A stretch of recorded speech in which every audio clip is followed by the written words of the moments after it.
Bonjour, c'est Franck de Master Grape. Aujourd'hui, je vais vous parler de ce beau Cabernet Franc.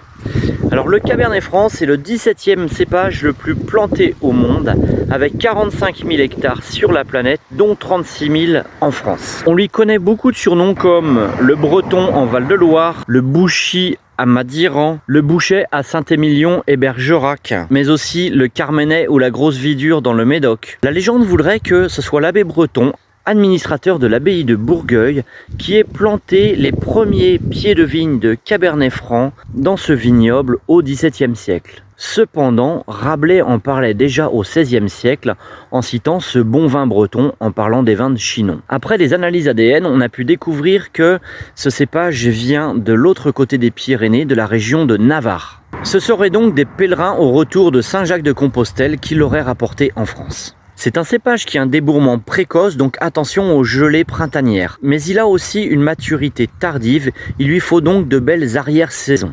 Il se plaît sur des sols calcaires, argilo-calcaires, de gravier, comme c'est le cas à Chinon, dans le Saumurois, à Bourgueil.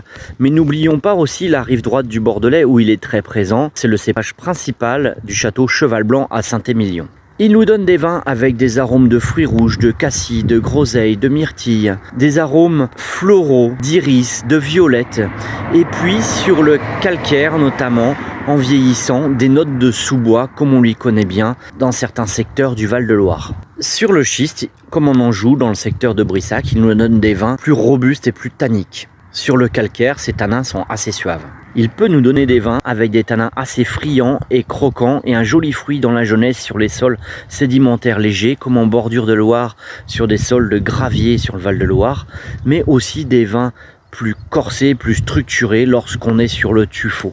Alors, quel est votre meilleur souvenir de Cabernet Franc? Moi, étant ligérien, j'en ai plein, mais on en goûte partout. J'en ai goûté aussi de superbes en Hongrie.